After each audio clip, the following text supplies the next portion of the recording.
Today, my guest is Lauren Landers. If you follow me on Instagram, you may have seen Lauren on Instagram as Zero Waste Homestead. So Lauren, thank you so much for being with me today. How are you? Thank you so much for having me. I'm good. How are Good. you? I am doing fine, thanks. Good. Um, uh, Zero Waste Homestead is very intriguing, but you are a homestead and you said you are a low waste, but your goal is zero waste, right? Yes, Yeah. yes. And there are many ways to define low waste. So just kind of, you know, reducing my impact as much as possible and just kind of inspiring people, hopefully inspiring people to be like more sustainable and more cognizant of the natural world. So yeah. Right. And one of the things that I'm sort of realizing in my head as I'm learning all this stuff is that and just talking to people is so much of it is like um it's like in our heads, like just being mindful. Like what are you buying? What are you throwing away? You know, what is there another way you could manage that? That type of thing. It just seems like a mindfulness thing. You know, what are you purchasing, stuff like that. But I love I love that you say it that way, that you are working toward that and just trying to be as low waste as you can because it's I'm not going to say zero waste is impossible, but it's good to be realistic and and to also just be real. Like right now we're not zero waste, but we are 100% trying and we are getting better every day because we are trying. Yeah, definitely. When I started Zero Waste Homestead, initially the goal was 100% zero waste, but then I started realizing like it's hard to do completely zero waste, depending on where you're living. Like if you were living in a city and you're right next to a bulk food store, it's much easier than if you're like living further away and you have limited access to different grocery stores and there's not a lot of bulk food options. You can only do as good as you can do with what's available to you. But I think the important thing is making that conscious intention to reduce impact as much as possible. Yeah, absolutely. And so I'm curious, do you make a lot of things? I do. I make a lot of my beauty care things. I've made like soaps and shampoos and stuff. I also do a lot of food preserving and make most of my canned goods. I've gotten really into fermentation. So I like make my own sauerkraut. And that's probably my favorite thing is fermenting. But I do make, haven't gotten into sewing so much yet, but something to do. But yeah, beauty care and food related, food preservation kind of things. That's awesome. I mean, they're like the major things when you're on the younger side, right? I mean, the beauty care because you want to protect your skin, and Yeah. knowing that you're going to be outside working, you want to definitely protect that. And also eating is obviously important. Yeah, they put so many different things in different products. I watched a documentary a couple of years ago. It was really like inspirational for me. I think it was called Stink or something, and it was just about the fragrances that they put in a lot of body products, and that just was kind of really eye-opening for me. And I went through my cupboards after that, and have been very conscious about what I use fragrance-wise Yeah, ever since that. Yeah. you did a big clean out. I did. Yeah, I think there was an app that you can kind of scan the labels and kind of it tells you what's in there. And I forget what the app is called, but it gives you like ratings of like how red or green that product is and just kind of yeah, clean out your closet. Oh, cool. Oh, wow. That's interesting. I know that oh gosh, I know walking my dog, I smell the laundry, the dryer sheets. You can smell Yeah. them in the air, even though you're like, I don't know, 200 yards away. Yeah, It just hangs in the air. And it's harsh. You just think if you're if you're closer than I am, that must be really, really hard on the nose. yeah, I forget how strong it is until I smell it when I'm walking. for sure. I've definitely noticed that I can notice it more when I go to like a store and can like go into like the cleaning aisle. You can smell it like just so strong. Mm. You almost But want to wear a you can mask. do yeah, you can do a lot with just like vinegar and baking soda. You can make a lot of products with that. So Yeah, yeah. for sure. Do you use a lot of essential oils? I don't. I like the concept of them, but I have cats, and I know that there is a question of the safety of essential oils around cats. So I just kind of err on the side of caution. I use it a little bit like in the bathroom when it's just me and I have the door closed, but I don't put it in any of the products that I make. Hmm.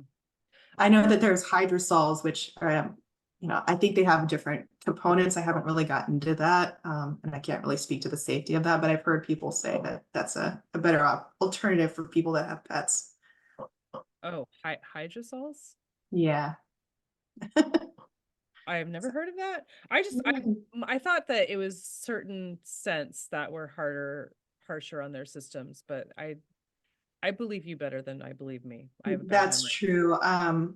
I know there are some people that use the products on cats and dogs, and I don't know. I love my kitties, so just, we'll go scent free. I'm not testing on you. Thank you. Yeah. Right. Yeah, I don't want to find out the hard way for sure. No. And so, but you make shampoo. I do. I use well, I've done the vinegar wash. I've done Castile soap based products. Is kind of what I'm using right now. Yeah. Awesome. Do you make your own Castile soap? No, Or I you don't. buy that? I buy kind of the in bulk 𝗏𝗏𝗏's one, and use that for a lot of things. I use that in hand soaps and body washes too. Hmm. So, Awesome. That's cool. So you do like a liquid, you make your own liquid shampoo? yeah, and I make my own laundry detergent. Yeah. Keep myself busy. That's awesome. That's one of my goals. I've got to figure out like a good laundry soap. And I really want to do like a shampoo bar. Um, and I I haven't, haven't tried those out yet. I'm curious also. yeah. I use a shampoo bar. I use a few of them. I've only found one that I really, really like. Um, the rest of them make my head break out. Yeah. With the laundry, I've been using when I don't get my stuff together enough to make a batch of laundry soap, I use the sheets. They're plastic free sheets, I think by Earth Breeze. They have a scented and an unscented one, and I've always had really good experience with those. So it's a Right. good baby step into the plastic free laundry world. Right. Yeah. And I've used the kind sheets. So same idea. Yeah. Um, and man, that's so easy. I've done the soap nuts situation too. I've been experimenting. Have you?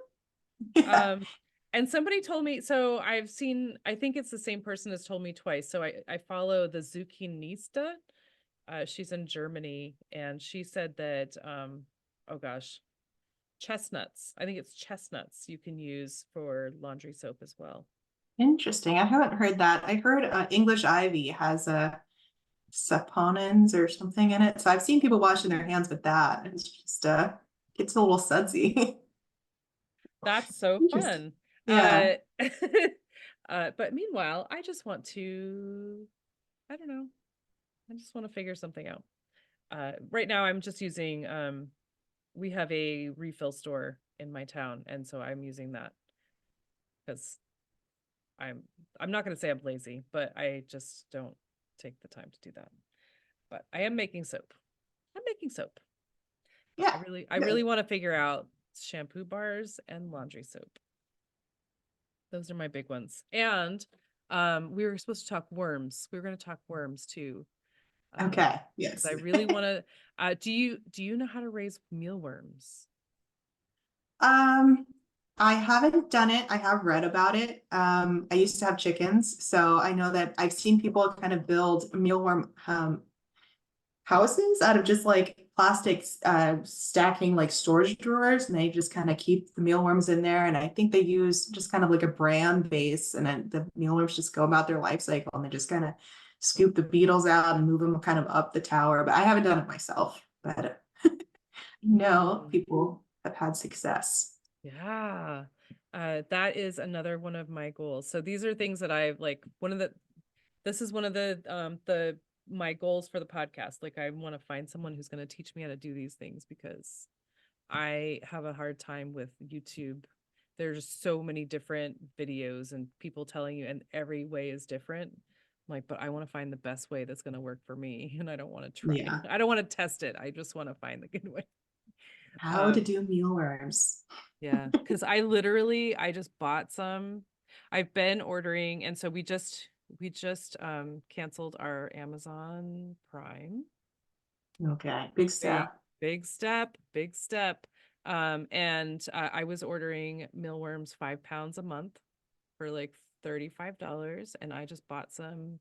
It was like 1.5 pounds at the feed store, and it was $40. So it was more than 5 pounds through Amazon. Wow. Yeah.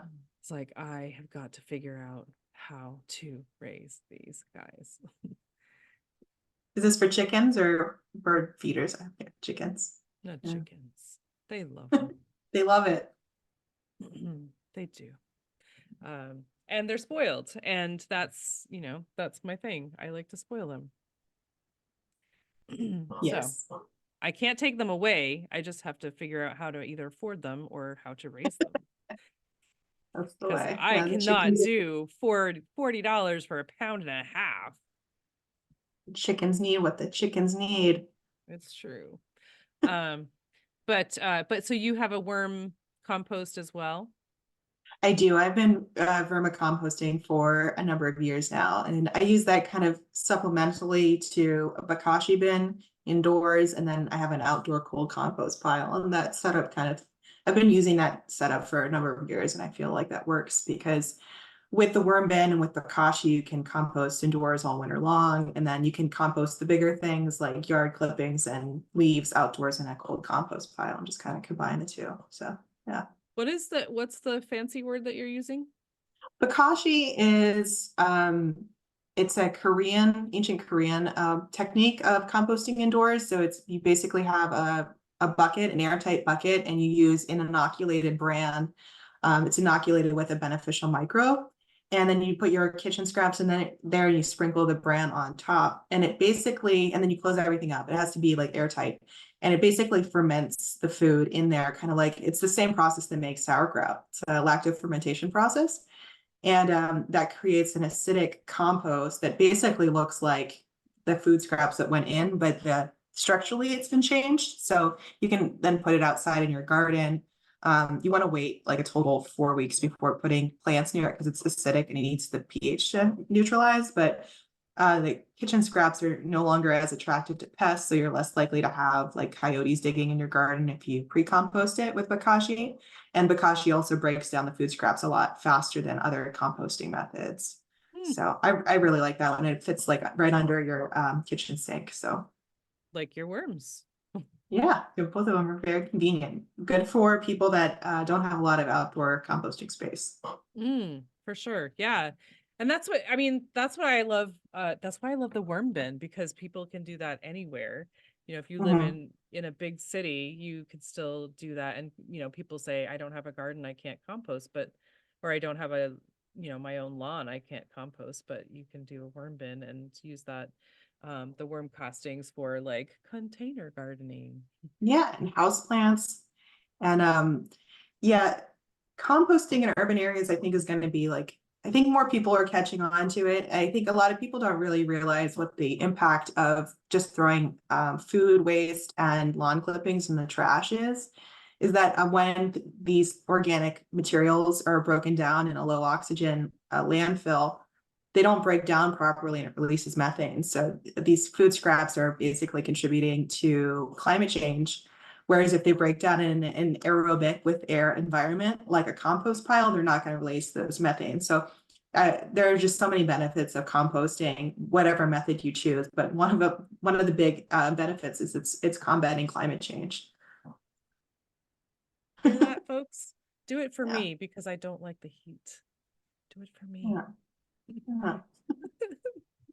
But you also end up with great compost for your garden. You can reduce your reliance on any kind of fertilizers. Plants that are grown with either worm castings or compost are shown to be healthier. They're more naturally resistant to pests and diseases, so you're not going to need to use pesticides as often. You can also use compost as a mulch for weed suppression, so it also replaces herbicides. a wonder product. Yeah. Well, you heard it from Lauren. You heard Yeah. it. And I just actually wrote a couple things about worm casting, so I'm kind of all like fired up about it. There've actually been some studies recently about how worm castings help plants, and these are university-based studies. I've linked them on my website if anybody wants to check out. I forget what the actual university was, but they've shown that worm castings can help fight damping off, which is a common plant disease on seedlings, especially when you're growing seedlings indoors. Worm castings have also shown benefits of preventing a powdery mildew on plant leaves. So you can make like a foliar spray out of worm casting tea and then spray it around, and just a lot of benefits. Huh. So is it, what does that? Well, how does it do that? It has, the worm castings have beneficial microbes. So by kind of covering up the plant leaves, it makes it hard for kind of bad guy microbes to even have space on the plant leaves. It's just taking up space. And the Thank you damping for off, that. yeah. The bad guy microbes. Yeah. We're talking Amy So, language now. yeah, there's the good bacteria and the bad bacteria, and worm castings have the good bacteria in them. So yeah. Awesome. And so if you guys didn't catch on, Lauren actually she's a writer, and she has a blog as well on her website. So she's got she does a lot of writing about sustainability. Aha. I do. The website 𝗤𝗿cie𝘂𝘁𝘂𝗁, and I also do gardening and sustainability writing for a couple other websites. So I'm always talking about this stuff. Mm. And I've also started branching off into the YouTube world. So, but that's a new addition. Ooh. Yeah. Wow. So is that like how to, or is that Yeah. Yeah, cool? I've done just short little videos, little things that I think it's easier to see somebody doing it than, read a tutorial, some things. I can be a visual learner, so it's just, I think sometimes you just need to see it done. 100%. Yeah, so That's me. Very cool. So that is, I have never heard of that type of composting. Say it again. 𝗏𝗏𝗄𝐻. Bokashi. 𝗏𝗏𝗄𝐻. Yeah, that might be Uh, my favorite. I do like worm bins, but if worm bins, you kind of have to be aware of them if you go on a vacation, especially if you're going on a long vacation. You might have to like tell somebody to feed your worm bin, but 𝗏𝗏𝗄𝐻 can just sit there. So yeah. yeah, that's very cool. Wow, who goes on vacations longer than 2 weeks? I don't go on vacation longer Not than me. 2 weeks. I don't get that kind of time off. But Yeah. but I mean, I really like the worm bin. You know what I don't like? I don't like the harvesting part. Yeah, It's so messy. that can be messy. So one way to do that, well, there's a couple ways to harvest the worm castings. One, you can get one of the stacking tower type worm bins. And these are supposed to be pre-sorting. I've actually never used them, but I've heard good things where you keep adding new food scraps on the top of the worm bin. You just keep adding layers, and the worms kind of travel up as they empty out all the food scraps in the lower bins, and then they just leave behind worm castings, which you can just scoop Fall out. down. Yeah. And then if you just have, like, I just have a basic plastic tote that's ventilated plastic tote. Right. If you just feed the worms on one side of the worm bin for a while, a couple weeks before you need to harvest, they start migrating, and then you can kind of scoop out most of the worm castings on the empty side. But there's always some straggler worms you have to pick out. So Always. Yeah, I have a bad setup. I mean, my worm bin is set up just fine, but like my whole harvesting setup is not ideal. So yeah. I put it in the screen, and I've got worm castings all over the kitchen floor or whatever, and then I have to clean it up, and I gotta go chase worms down. And it's better for me to just do it by myself when no one else is around, because I don't want people to be like, "Oh my gosh, this worm is horrible." Yeah. Yeah. Just gonna do it. I'm gonna do it in the middle of the night when no one's watching. But I'm so glad to meet a fellow worm person. Worm 'Cause I bin. think Yeah. some people are kind of grossed out about it. I've had mine since 2018. 6 years. Ooh, Yeah, I 6 think years. that's when I started mine too. It's been pretty significant, but Huh. they do a good job. It's incredible how they can work through kitchen scraps. They can eat most kitchen scraps, not meat and dairy. No. One question I get a lot about the composting worms is, are they invasive and can you just use like regular worms from your garden? The worms that are used in worm bin are called red wigglers, and they are especially adapted for the composting bin situation. They can handle shallower soil environments. Night crawlers and earthworms need deeper soil, and night crawlers and earthworms, which are the ones you're going to see in your garden, they're not that great at composting food scraps efficiently. And also the red wiggler worms, they kind of start dying off when temperatures go below 55, so they're not going to become an invasive problem in Maine, and they're not the same thing as jumping worms. No. Nope, Yeah. not at all. I have heard about sorry, y'all. We're gonna talk worms for a minute. I I was talking to somebody not too long ago in the last week, I think, who had somebody has a worm bin outside. I have heard of this. There is a unit called a sub pod. There's probably other units too. As far as I know, these are buried or at least partially buried in the soil for insulation. But that's a good option for anybody that doesn't want to deal with creepy crawlies in their house. So Or if you live in a warmer climate, maybe. mhm, Hmm. definitely, yeah. But I Um, think there are a couple units that you can use for that, and it's the that's dream. cool. Someday I'll have one. Right. Well, so, and one of the things that I was thinking about when it comes to mealworms, like I already have a worm bin under my kitchen sink. So where am I supposed to put mealworms? Because They take up some space. yeah, Yeah. there was a lady that that lived in Bucksport. And she was mail ordering me live mealworms. And that was cool. But she said that she had them in her living room. I'm like, no, that's not gonna be in my no. No. Worms are cool and all, but not in my living room. Yeah, I So have like, them in my laundry room, which is kind of a little out of the way, but convenient enough. Yeah. yeah. But like mealworms, I'm just thinking because mealworms, like they turn into the Beetles. that And can also fly, you can, right? I think so. You can also hear mealworms kind of scratching around. So No. No. uh yeah. I'm just trying to like the logistics of it are a little intimidating for me, but I need to figure out how to do it because I can't afford that. I can't afford to just buy them dried. And they're so like dried is so dumb. But there might be a way to build like an insulated something for your garage for mealworms. I don't know. I think somebody's probably figured out how to online for that. I don't know. right? Yeah. Yeah. I mean, I was thinking maybe the basement, but it might be too cold.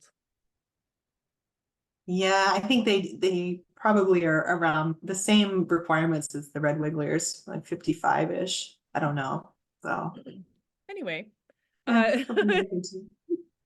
uh yes.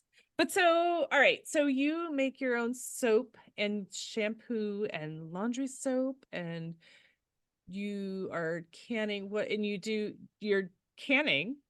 Are you canning as well? I know you said you do a lot of fermentation. Yes, I do canning. I have done pressure canning in the past. I'm not actively doing pressure canning. It's not my favorite, but I do water bath canning and I do fermentation. I do dehydrating foods too. Actually just gave a talk on those, but probably my favorite is fermenting and water bath canning, because then you can have a shelf stable product, which is good if you're into prepping and survival things. It's, zombie apocalypse, you have your canned goods. Right. Yeah. Well, and it's something that most people can do. Like pressure canning is very specific. Pressure canning, my problem with it is, as far as I'm aware, pressure canners can't be used on a glass top stove or a gas stove. And I have a glass top stove. You kind of Right. need a coil stove for those. So it's Yeah. a no go for me at this point in time, but I have done Right. it. I mean, I Yeah. think you can use it on a glass top. I think it's really risky. And I Yeah, don't it know has that the I'm potential to willing to break your stove. take that risk. Yeah. I actually have a pressure canner that so I got a pressure canner for my wedding 12 years ago, 12 and a half years ago, and I've never used it. I Mhm. actually sold it because I was too scared of it. And then I bought a used one because I was like, darn it, one of these days I'm going to learn how to use it. And I took a class through the University of Maine cooperative extension this past year. So I'm feeling better about it, but I still haven't used it. Yeah, it's really handy. I find that I'm always making dried beans and I'm like, I want to get the pressure canner out so I can just make all the dried beans at once and can them and not have to make dried beans every week. Um, so yeah. So you grow the beans and then you dry them? No, I don't grow them, but I do get them kind of in bulk and then I Gotcha. usually cook them in a slow cooker, but it'd be just so much easier just to cook them all in batches and then have them just pre-canned and ready to go. Oh, heck yeah. Yeah. I mean, if you're gonna, yeah, absolutely. That makes so much sense. My Um, pressure canning goal. yeah. I would love to do what I would love to do is like broth and stock and stuff and like just have that because right now my freezer, we have two upright freezers and one of the upright freezers is the door is full of stocks. Yeah, So that it'd be would really be. cool. It would really, really, really suck if we lost power. Yeah, the freezing food does have its benefits, but it's not the best survivalist food. It's a little more demanding than some of the other Yep, food preservation methods. But for sure. yeah. So that is also a goal of mine, but I'm still scared. I'm not really ready. I want somebody to be there with me. Yeah, I want to try out freeze drying. I haven't done that. It's like the one I haven't done smoking foods either. Those two methods I want to experiment with hopefully in the near future. Yeah. There must be people that I know there are people in Maine that have it. Like I wonder if you could just like reach Like a out and freeze dryer. yeah, Yeah. I've say, can I I've gone to watch or some can I try events. it? Yeah, I've seen people they freeze dry like Skittles and other candies and it puffs them up like popcorn. I'm like, can we just It use your is freeze dryer? so weird. It is so Yeah, weird. I've tried that. yeah, Um, but I bet that you could like I bet that somebody would like I want to say rent it to you, but I think that they're too big to really move around, yeah. maybe. Because I've seen them, they look like a dryer, like a dry clothes dryer. Um, and but I wonder if they would let you test it out. I bet they would. I'll Somebody probably find locally. somebody to try out their freeze dryer. I have a nice food dehydrator that I use all the time. I really like that. So for now, that's good enough. Yeah, if you have, well, you've got a cooperative extension near you, right? Like I do, Bangor, yeah. maybe. Yep. Hmm. They might have one. Good idea. The ones that teach the food preservation classes. Yeah. Oh, I'll look into that. Yeah, because I've seen that there are people that like freeze dry eggs and all kinds of crazy stuff.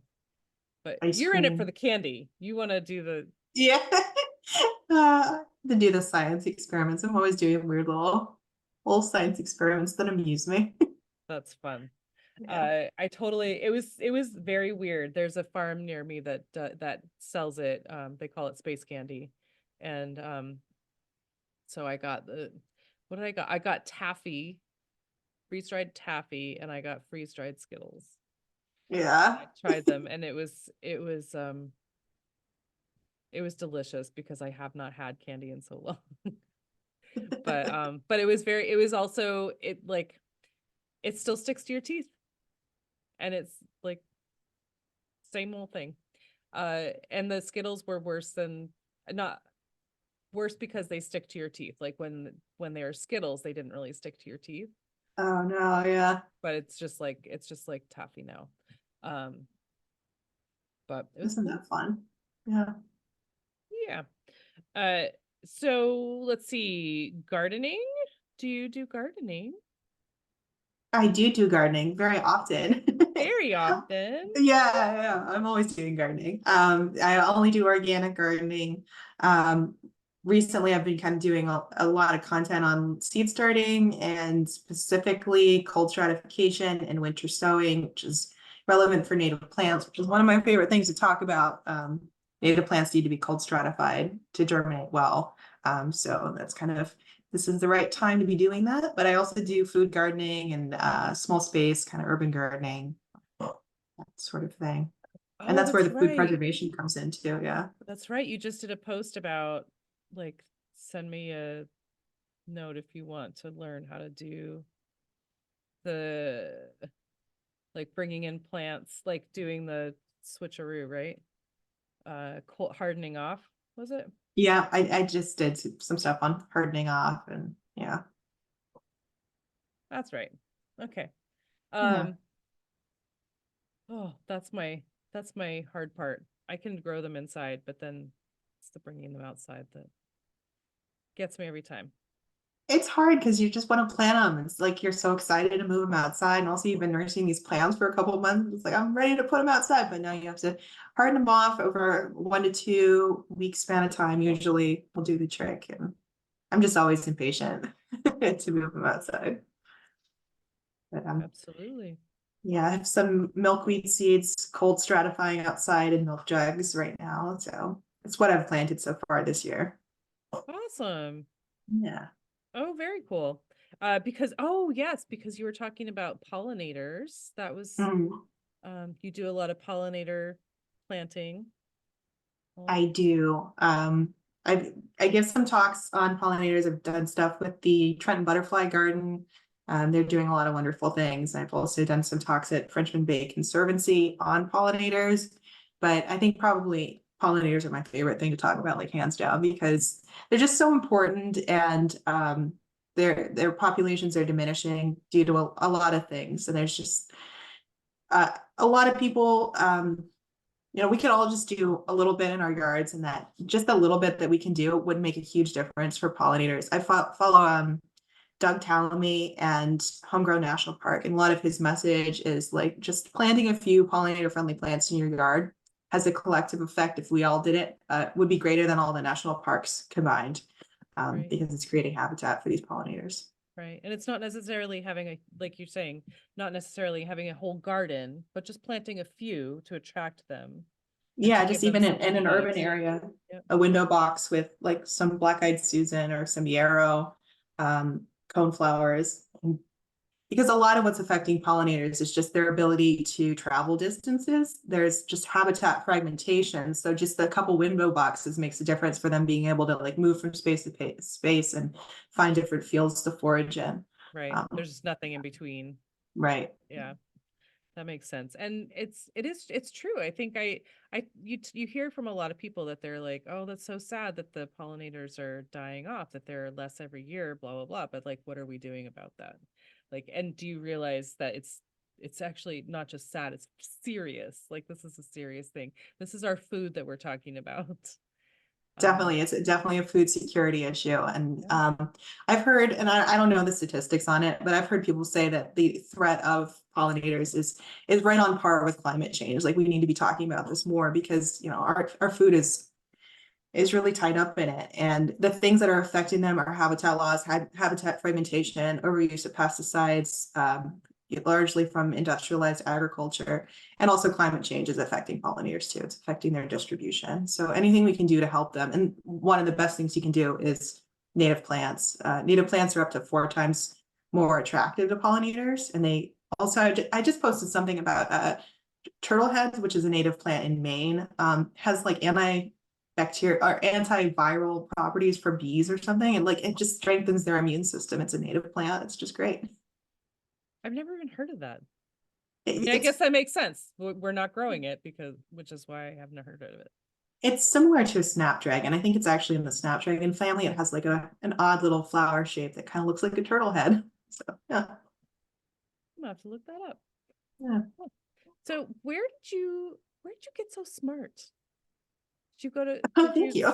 did you study, you studied in college, I assume? I was an English major in college, but I'm pretty self-taught with the gardening stuff. I've been doing it for a number of years, just kind of researching as I went because I was just expanding my own garden. I ended up just pursuing that to the point that I ended up going to take the master gardening class through the University of Maine, and then I just do this full time, reading gardening content all the time because I'm writing gardening content all the time. So Wow. yeah. Oh my goodness. Self-taught. Oh my goodness. Um, that's so cool. I love that some people can just absorb everything and just take all that on. I'm like, it's sort of like in one ear and out the other as much as I want to absorb stuff. I'm sure I've forgotten many things over the years. But yeah. Wow. So what am I missing? What am I missing about you that I know there's more. So you moved here from sort of Pennsylvania. You said you grew up in Pennsylvania, but you lived in Massachusetts first. Is that right? Yes, Pennsylvania by way of Massachusetts. So I also spent some time in South Carolina. But I learned most of my gardening information. I did most of my practice homesteading in Massachusetts, and I just kind of brought it with me. But I grew up on a farm in Pennsylvania, so I've kind of been around it for a long time. Had the chicken experience and all kinds. So. Hmm. Wow. And now you're in Maine. So you were near, you said you're near Bar Harbor. Mhm. Are you in Trenton? I'm in Ellsworth. Okay. Yeah, but I go to Bar Harbor all the time, and I actually just posted something about forest bathing. I the technique of forest bathing. So I met like a Maine guide who does forest bathing. So that was like kind of what I was talking about this week on the blog, and just very interesting. And Maine is a great place to explore that kind of thing. So Hmm. That I vaguely remember that post today. I'm skimming because I'm working too. I post a lot too. But so let's see. But so Pennsylvania, and so you were in Pennsylvania, and I just have to say out loud that you lived in Salem, Massachusetts. So I did. my cousin lived in Marblehead and now is in Beverly, but you said you lived in Beverly for a year. And then my past guest, Jennifer Joray, lived in Salem as well. So something about Salem and people moving to Massachusetts from Massachusetts to Maine. Mm-mm. It's the But way. I wonder if we crossed paths. I was there for about 8 years. It was 8 years? yeah, I was there for a while. Like before you moved here? Like, Yeah, yeah, and I went to college down in Beverly, so oh, you totally were there at the same time. I'm gonna have to look you yeah. guys up. Uh, maybe you lived on the same road or something. Maybe. Yeah, it's a fun town, but Maine is fun too, a different way. Yeah. How is your community in your area?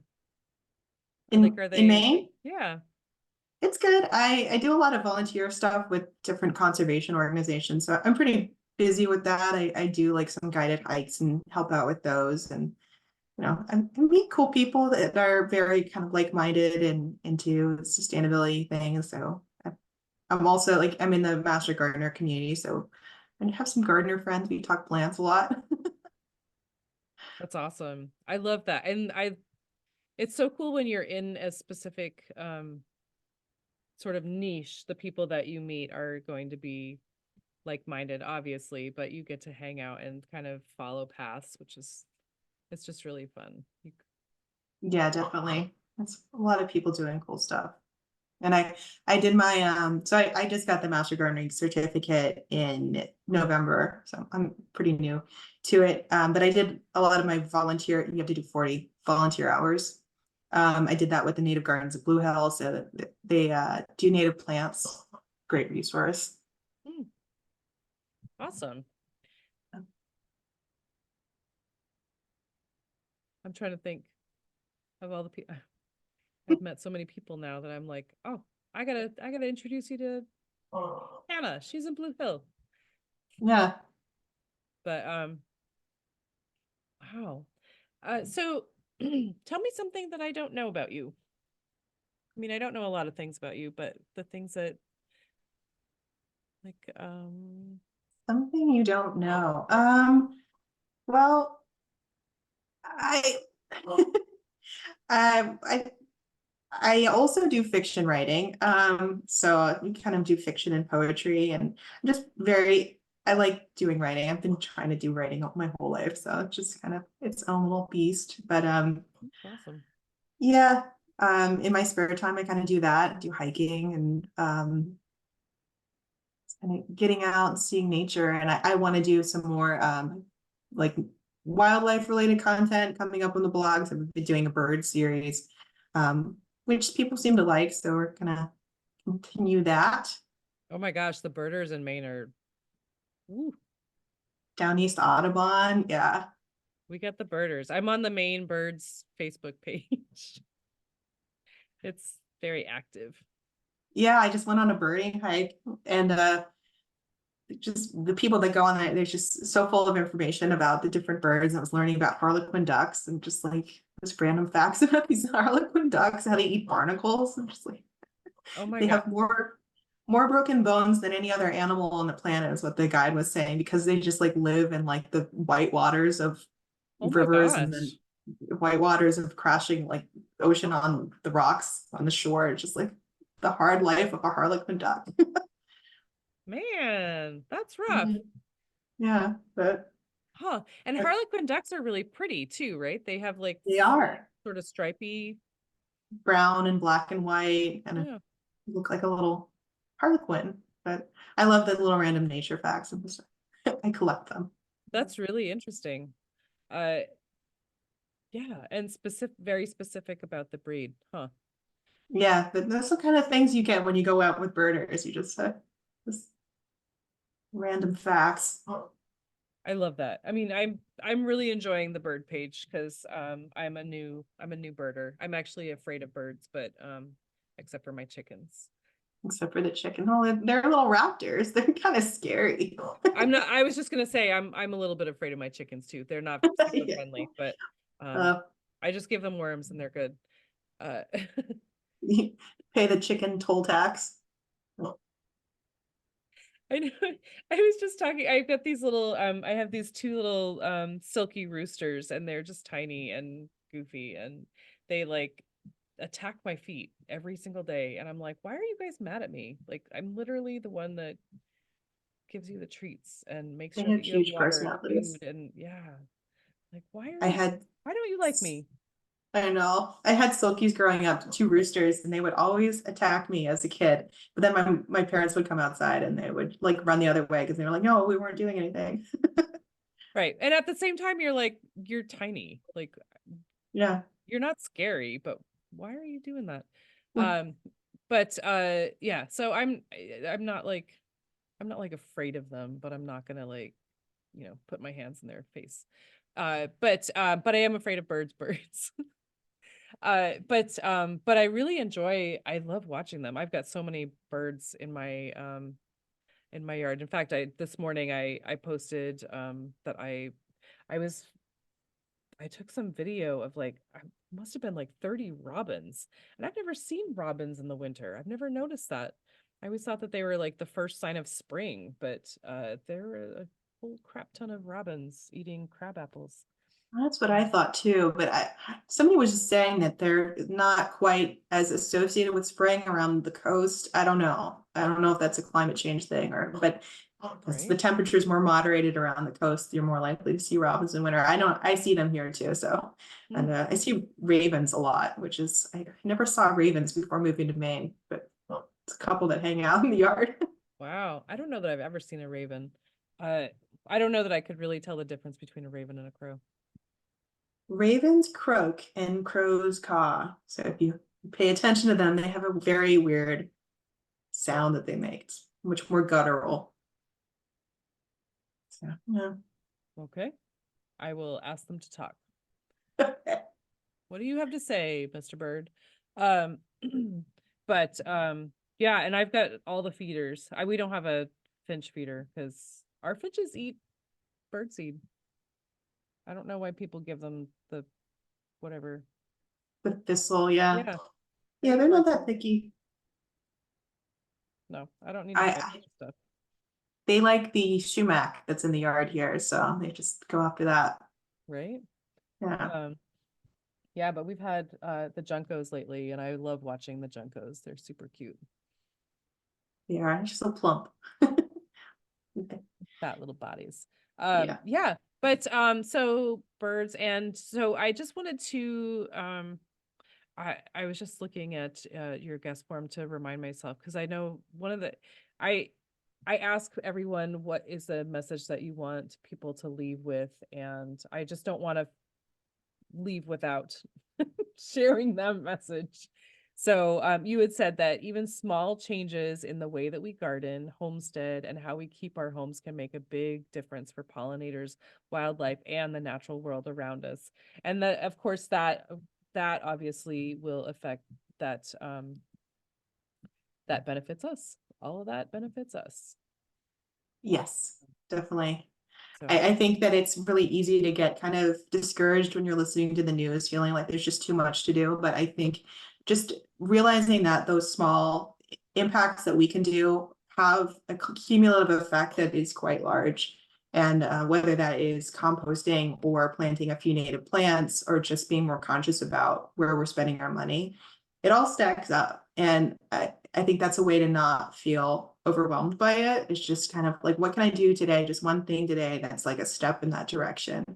And that's also not just sustainability, but also self-sufficiency is something that's very important to me, and just like empowering people to feel like they do have the ability to control where their food comes from, have food security by learning like homesteading skills that our grandparents knew how to do that we've forgotten how to do, like canning.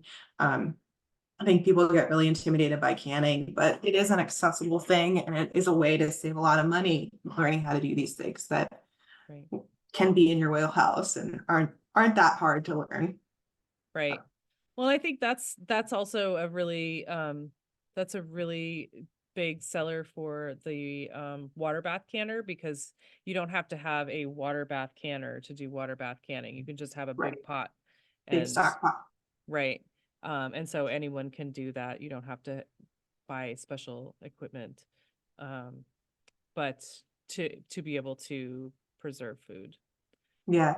And even like easier than that, if you're just starting off with food preserving, I recommend trying out just pickling. There's a lot of confusion about what canning, pickling, and fermenting is, but you can just do so. Pickling versus fermenting. Pickling uses a vinegar base, and fermenting uses a saltwater brine. You can just make a pickle right in your fridge. You don't ever have to can it. Canning just makes it self-stable, but you can preserve like an excess of cucumbers from your garden just with pickling with a vinegar base, a quick pickle. So I think that's the best way to get into food preservation. That or hang drying herbs like rosemary and lavender, just kind of dehydrating your own stuff without any equipment. They're the gateway. Yes. And then you'll get sucked in. You'll be like, now I need a food dehydrator because I want to do different things. I want to make fruit leather and jerky. And but yeah, hang drying some herbs and Right. pickling some stuff in your fridge. Right. And then just look out. Yeah. Yeah, because That's how I started. I'm all about the pickles. And Yeah. I actually don't like fermented foods. I It feel is an bad. acquired taste. I feel Yeah. bad saying that, and I want so badly to, but I just, something about it is not, it does not agree with me. But and there's also the like scraping the mold off the top that I'm not okay with. Yeah. Um, Mold often occurs when you have to have like a little bit of brine on top. So if everything is concealed under the brine, you're less likely to get mold. This fermentation weights come in handy there, but I think I like fermenting because it's a more creative food preservation process than some of the other ones. Like you really can't mess around with canning recipes. You need to get the ratios right because of food safety. But fermenting, you can kind of change up some of the ingredients as long as everything's below the brine and you're using the right balance of salt to water. You can kind of Yeah. make a spicy sauerkraut or make a kimchi with different, vegetables thrown in or something. It's totally yours. Right. Yeah, absolutely. I mean, I have so much respect for people that can do that, and and it's supposed to be so good for you. And I know I'm missing out by not doing it. but I just can't. I tried. Yeah, it's not for everybody. Unfortunately, but I make jam. Jam is fun. and and I can tomatoes and stuff when I get tomatoes. Yeah, the first time I made jam, I made grape jam, and it was fun, but the amount of grapes that I put in for the quantity of jam that I got, it was amazing that it could boil down that much. And if they're seeded grapes, the amount of work that goes into it, you're like, this is Yes. the best jam I've ever had, and I'm never doing it again. Yeah, it probably wasn't the best jam recipe for me to start out with. For sure. If somebody is into that, I recommend jellies first. Jellies are way easier than jams, and they take less ingredients. But I do like jams. I love jam. Yeah. I would recommend raspberries. Ooh, Raspberry jam. it's a good one. Because it always gels and it is easy. But Oh.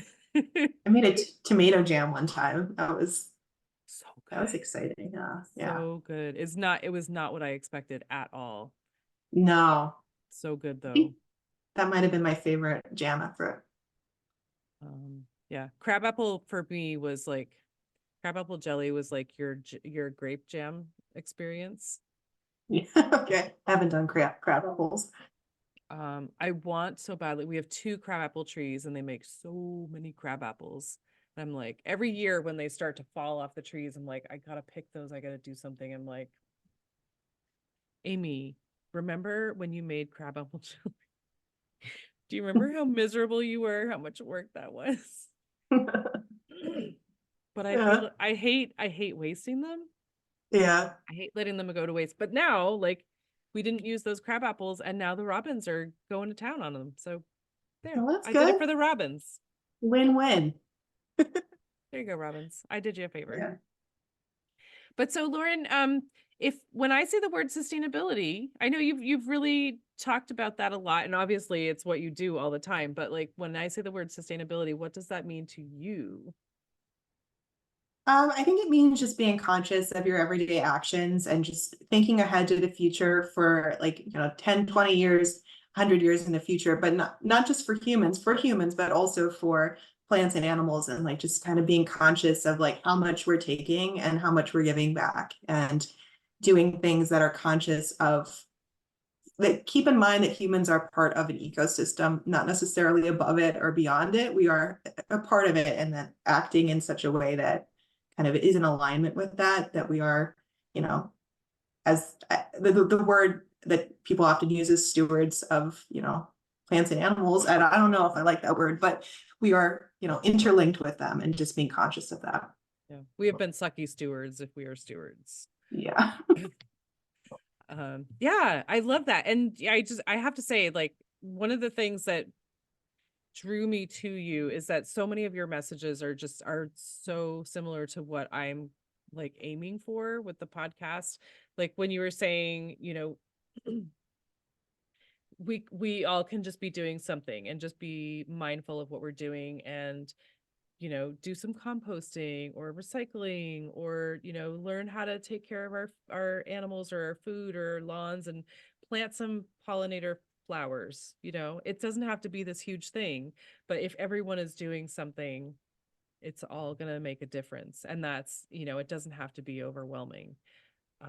And that's kind Absolutely. of my message as well. And so I'm like, I need to have her share it, because then if 2 people are saying it, 2 people or more, then it's just more meaningful. Yeah. And it's probably way better said by someone other than me, but that's very much my message as well. Yeah. Do you know what she's saying?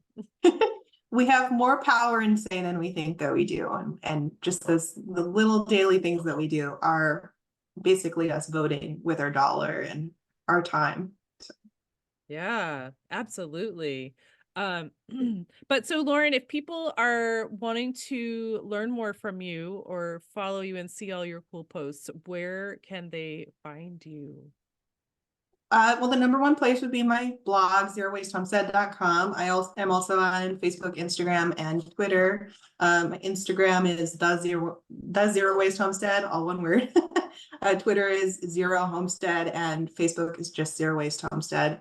I'm also on YouTube and a little bit on TikTok, but I'm most active on those three. So I hope people come and join. And I also have a community on Facebook, Zero Waste Homesteading, where people can kind of share their own in a group, their own gardening experiences and sustainability experiences. Oh, that's very cool.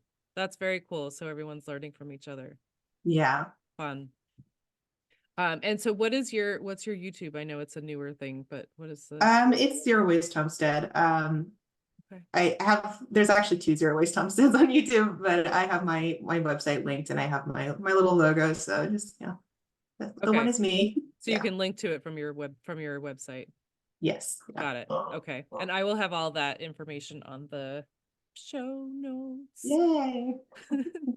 But thank you so much, Lauren. Oh my gosh, this has been so amazing. I've been following you for a long time, and I'm like, man, one of these days I gotta get her on the podcast because her message is so important and it's just so good. So I'm glad that I finally just come on the podcast, okay? Let's do it already. Yeah, I love your content too, and I'm so happy you had me on. It's been great. I've been looking forward to this. So, and this is Lauren's first podcast. Yeah. Maine and Maine. Yeah. And if you're in the Bar Harbor area, just look Lauren up, because definitely be in touch, because I'm sure she could show you some stuff.